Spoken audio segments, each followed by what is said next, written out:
मैंने अपनी ज़िंदगी भारतीय जनता पार्टी के लिए बर्बाद की है। जब मैंने भाजपा छोड़ी तो आंखों में आंसू और सीने पे पत्थर रख के मैंने भाजपा छोड़ने का फैसला किया था।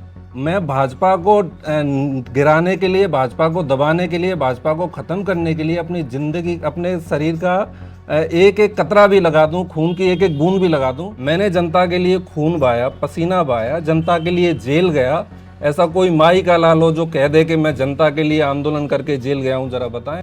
मेरे ऊपर आज भी मुकदमे हो, 6 मुकदमे कोर्ट में मेरे चल रहे हैं। मेरा किसी पड़ोसी से झगड़ा नहीं है, जनता के लिए काम किए वही मुकदमे मेरे ऊपर हैं। तो मथुरा में जो मथुरा के माननीय विधायक हैं श्रीकांत शर्मा जी, कभी जनता के बीच में नहीं आते और वो जाके वो अपने घर पर केवल जनता को दर्शन देने के काम करते हैं, जैसे कि वो स्वयं भगवान बन के इस तरह से बैठते हैं। ये तो आत्मनिर्भर बनते थे कि हम तो आत्मनिर्भर हैं, ये आत्मनिर्भर लुटेरे बन गए।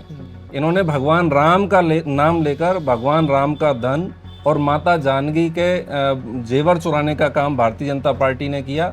और मुझे पूरा विश्वास है कि कांग्रेस पार्टी टिकट देगी भी और मैं जीतूंगा। और जिस प्रकार की मांग उठी है, रोजगार चाहते हैं लोग, शिक्षा चाहते हैं, बच्चे चाहते हैं कि हमारा पेपर लीक ना हो, और इस प्रकार की जो परिजन है वो भी चाहते हैं, पेरेंट्स भी चाहते हैं कि शिक्षा पूरी पारदर्शी होनी चाहिए, पेपर पारदर्शी होनी चाहिए। उस आधार पर कह सकते हैं कि भारतीय जनता पार्टी कमज़ोर है, बहुत कमज़ोर है। अभी के जो परिणाम आ रहे हैं भारतीय जनता पार्टी के खिलाफ हैं, तो भाजपा कमज़ोर हो गई। और कांग्रेस पार्टी और समाजवादी पार्टी की जहाँ तक बात है, हमारा गठबंधन है। हमने पिछले लोकसभा चुनाव के नज़रिए से अगर देखा जाए तो इस गठबंधन को 270 प्लस सीटें हमको मिली थी। उस नज़रिए से देखा जाए तो 37 सीटें समाजवादी पार्टी ने जीती और 6 सीटें कांग्रेस ने जीती। तो ये बताता है कि पीडीए का जो फॉर्मूला है और किसान, दलित, युवा, ये सब मिलकर भारतीय जनता पार्टी को लगातार डाउन कर रहे हैं। ठीक है, देखिए अगर आपके राजनीतिक इतिहास की बात कर रहे हैं तो भारतीय जनता पार्टी युवा मोर्चा से आप जुड़े रहे और उसके बाद काफ़ी समय तक आपने भारतीय जनता पार्टी को समय दिया। जब आप एक पार्टी, एक दल को आप छोड़ते हैं, दूसरी पार्टी ज्वाइन करते हैं तो एक दूसरी विचारधारा में परिवर्तन आता है, क्योंकि कांग्रेस की विचारधारा अलग है, समाजवादी की अलग है, भारतीय जनता पार्टी की अलग है। तो क्या लगता है, क्या जुड़ाव हो जाता है जब एक नई पार्टी में जाते हैं? किस तरीके का एक्सेप्टेंस होता है, क्या मतलब बदलाव लगता है अपने अंदर, क्या चेंजेस लेकर आते हैं आप? आपने बहुत गहरा सवाल पूछा है और मैं बड़ी गहराई से इसका जवाब देना चाहूँगा। देखिए, भारतीय जनता पार्टी में मैंने ऐसे आम कार्यकर्ताओं की तरह काम नहीं किया। मैंने पूरे उत्तर प्रदेश को कम से कम 4-5 बार मैंने पूरे उत्तर प्रदेश का दौरा किया होगा, एक एक ज़िले का मैंने दौरा किया। भारतीय जनता पार्टी के लिए मैंने अपना खून बहाया, पसीना बहाया। मैं तो ये मानता था, एकात्म मानववाद की बात भारतीय जनता पार्टी के लोग करते हैं कि वहाँ सब अंतिम पंक्ति में खड़े हुए अंतिम व्यक्ति का उद्धार भारतीय जनता पार्टी का लक्ष्य है। लेकिन मैंने ये पाया, भारतीय जनता पार्टी में काम करते हुए मैंने देखा कि भाजपा केवल ऊंचे जो तबके के लोग हैं, चाहे वो व्यापारी हो, चाहे वो जातिगत मान्यता के तहत ऊंचे लोग हों, केवल उनके लिए काम करती है। जो हम जैसे जो लोग हैं, जो अंतिम पंक्ति में खड़े हुए अंतिम व्यक्ति हैं, जैसे पिछड़ा है, दलित है, अल्पसंख्यक है, इनके प्रति भारतीय जनता पार्टी का नज़रिया बड़ा भेदभावपूर्ण है और हमारे प्रति उनकी जो भावना है वो अच्छी नहीं है। यह देखते हुए मैंने भारतीय जनता पार्टी छोड़ने का फैसला किया था कि भाई यहाँ कथनी और करनी में भाजपा में बहुत अंतर है।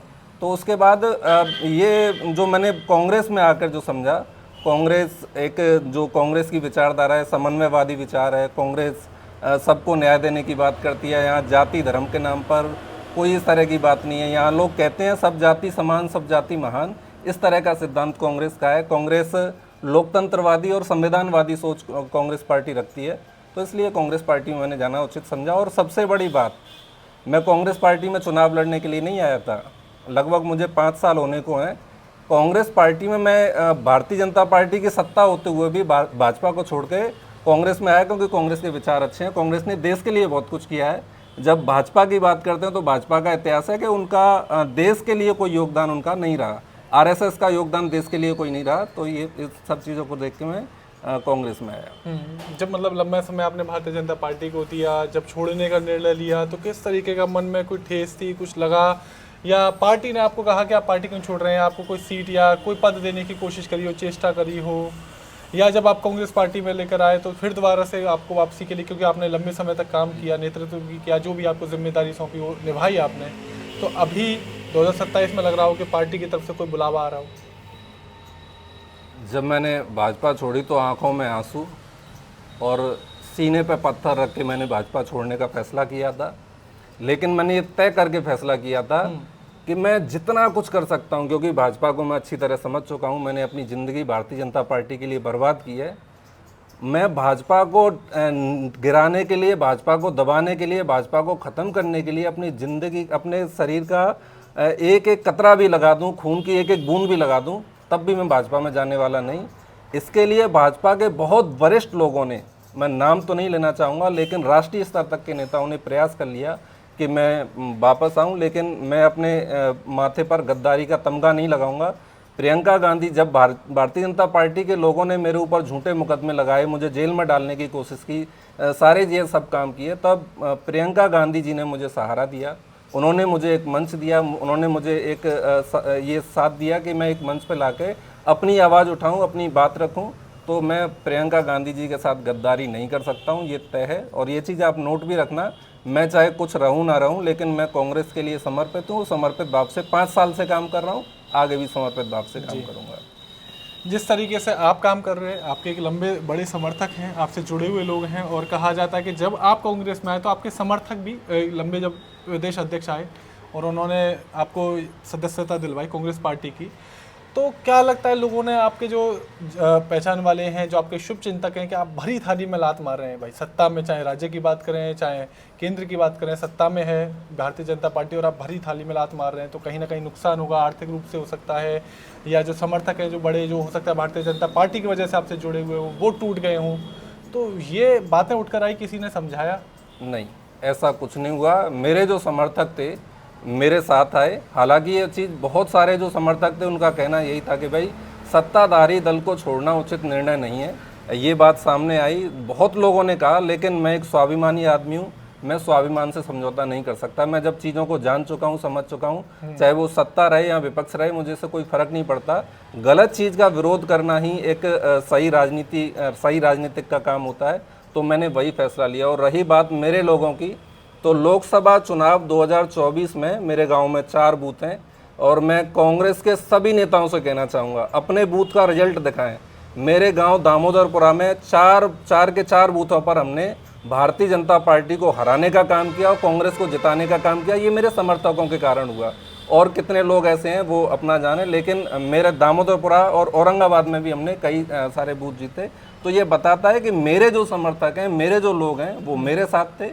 और मेरा जहाँ जहाँ प्रभाव है, जब बाबूगढ़ से शुरू करके इधर औरंगाबाद तक जहाँ जहाँ प्रभाव है, उन बूथों पर हमने जीतने का काम किया। ये एक रिजल्ट है और ये बताता है कि मेरे समर्थक मेरे साथ हैं। ठीक है, जिस तरीके से आपके समर्थक आपके साथ हैं, उसी तरीके से जो आपके एक समर्थक हैं, उसी वजह से हम भी आपके साथ आज मौजूद हैं, क्योंकि काफ़ी समर्थकों की ये आवाज़ उठी कि कुंवर सिंह निषाद का एक इंटरव्यू लिया जाए, क्योंकि उनकी आवाज़ उठ रही है कि मथुरा विधानसभा सीट पर वो कांग्रेस पार्टी से चुनाव लड़ने के लिए तैयार हो रहे हैं।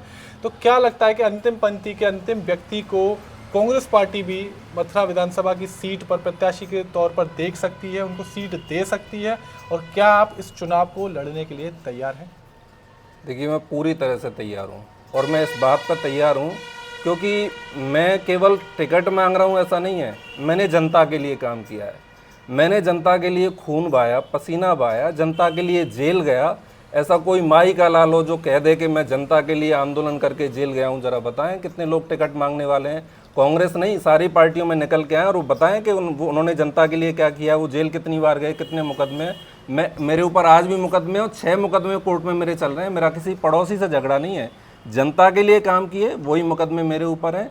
और मुझे पूरा विश्वास है कि कांग्रेस पार्टी टिकट देगी भी और मैं जीतूंगा, ये मेरा पूरा भरोसा है। क्योंकि वो जो आंदोलन था उससे 25,000 लोग प्रभावित हुए और 1100 करोड़ रुपए का मुआवजा सरकार से लेकर दिलवाने का काम किसानों को किया था। एक बहुत बड़ी उपलब्धि थी, इस पर मुझे गर्व भी है। बिल्कुल बिल्कुल। वो 1990 से वो चला मामला, 2015 तक खींचा, करीब 2.5 दशक करीब का वो मामला चला, और उसमें आपकी मुख्य भूमिका रही। करीब 3 महीने आपको जेल बताते हैं।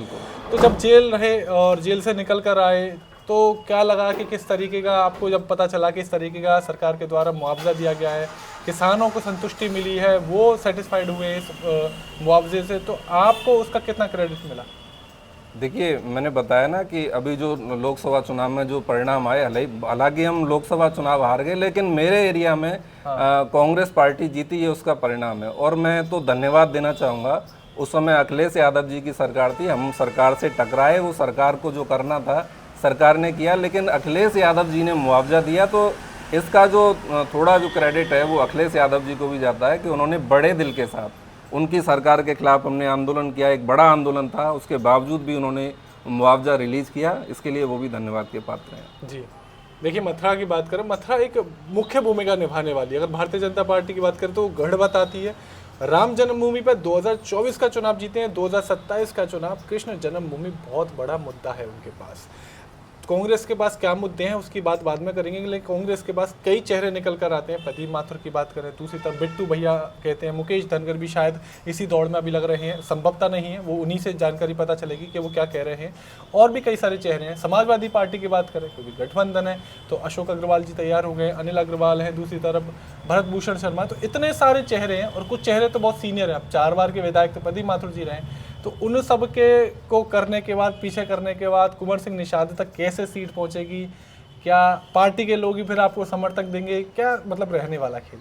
देखिए, आपने जितने नाम गिनाए, इन सब में अगर सबसे कमज़ोर कोई नाम है तो वो कुंवर सिंह निषाद है, ये मैं मानता हूँ। और मुझे पूरा भरोसा है कि जो मैं, जैसे पहले बात हुई, अंतिम व्यक्ति में खड़े हुए अंतिम व्यक्ति का उद्धार ही कांग्रेस पार्टी का लक्ष्य है। और कांग्रेस पार्टी निश्चित रूप से सारी चीज़ों को तोल मोल के कि पिछड़े दलित अल्पसंख्यक की आवाज़ उठानी है और उसको आगे लेके जाना है। तो एक पीडीए की जो बात चलती है कि पीडीए का वोट यहाँ पर मथुरा वृंदावन विधानसभा में लगभग 80 से 85% है, लेकिन पीडीए का कैंडिडेट नहीं होगा तो पीडीए का वोट कैसे आएगा, ये बहुत बड़ा सवाल है। तो हमें पूरा विश्वास है कि कैंडिडेट पीडीए का ही होगा, जीत भी तभी निश्चित होगी। और इस बारे में कांग्रेस पार्टी बहुत बारीकी से विचार कर रही है। ये सीट गठबंधन में भी कांग्रेस पार्टी के खाते में जाने वाली है, ये इतना तय है। जी, उत्तर प्रदेश की बात कर लेते हैं, राज्य सरकार की बात कर लेते हैं। योगी सरकार के जो वादे हैं और जो उन्होंने निभाए, योजनाएं बनाई, वो पूर्ण रूप से निभाई। उनके नेता कहते हैं, भारतीय जनता पार्टी के कहते हैं 2 बार से सरकार बना रहे हैं, तीसरी बार भी हमें योगी आदित्यनाथ ही मुख्यमंत्री के तौर पर दिखाई देंगे, ये बीजेपी के नेता कहते हैं ऐसा जो भी विपक्ष आरोप लगा रहा है, विपक्ष का तो सुपड़ा साफ है। क्योंकि अगर पिछले चुनाव की बात करें, 2017 की बात करें, स्थिति बहुत खराब रही, 2022 की बात करें और बहुमत से जीती चुनाव, तो 2027 में जिस तरीके का विपक्ष आरोप लगाता है वो कहीं भी मायने रखने वाले नहीं है। मथुरा की बात करें, 5 विधानसभा सीट जीती हुई है और इस बार भी जीतने वाली है। तो मतलब राज्य स्तर पर क्या मुद्दे होंगे जो सरकार को गिरा सकती है, कम सीट दिला सकती है या फिर हरा सकती है? देखिए, भारतीय जनता पार्टी अपने ही वादों को करके उलझ जाएगी और उलझी हुई है। भारतीय जनता पार्टी ने वादे किए थे, स्वयं योगी आदित्यनाथ जी ने दूसरे टर्म में ही कहा था कि हम किसानों का कर्जा माफ़ करेंगे, नहीं किया। किसानों को मुफ्त बिजली देंगे, नहीं दिया। बेटियों को लैपटॉप देंगे, स्कूटी देंगे, नहीं दिया। और बिजली बिल हाफ किया जाएगा, जबकि ये सारी चीज़ें उल्टी हुई हैं। बिजली बिल तो दुगना आने लगा और किसानों का कर्जा माफ़ नहीं हुआ। किसानों की स्थिति बद से बदतर हुई है। किसानों, जहां अब किसान अपनी आवाज़ उठाते हैं वहाँ उनके ऊपर लाठीचार्ज होता है। और सबसे बड़ी बात, भारतीय जनता पार्टी के लोग बहुत बड़े राम भक्त बनते थे ना, ये तो आत्मनिर्भर बनते थे कि हम तो आत्मनिर्भर हैं, ये आत्मनिर्भर लुटेरे बन गए। इन्होंने भगवान राम का नाम लेकर भगवान राम का धन और माता जानकी के जेवर चुराने का काम भारतीय जनता पार्टी ने किया। ये पूरे देश ने देखा और पूरे देश ने यह भी देखा कि किस प्रकार से चंपत राय बंसल जैसे जो बड़े लोग थे, जिनको कि बचाने के लिए भारतीय जनता पार्टी दिल्ली से लेकर लखनऊ तक पूरा जोर लगा देती है, आरएसएस का खेमा पूरा जोर लगा देता है। तो ये जो चोरों को बचाने की जो मुहिम है, इसमें भारतीय जनता पार्टी के पास कोई जवाब नहीं है। और भगवान राम इनको लेके आए थे, भगवान राम का इन्होंने व्यापार करने का काम किया। भगवान राम और बजरंगबली मिलकर इनको भगाने वाले हैं, ये इतना तय है। ये चीज़ें स्पष्ट हो चुकी हैं। देखिए, जहाँ निषाद शब्द का मतलब इस्तेमाल होता है, निषाद शब्द आता है तो राम हमेशा जुड़ते हैं निषाद से, बहुत गहरा संबंध रहता है।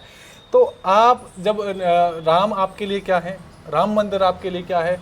क्या कांग्रेस पार्टी में आप रहते हुए भी अगर पार्टी के जो समर्थक हैं या पार्टी के जो आला कमान है वहाँ से भी आप राम मंदिर से जुड़ने की बात करते हैं, और आप राम मंदिर को किस नज़रिए से देखते हैं?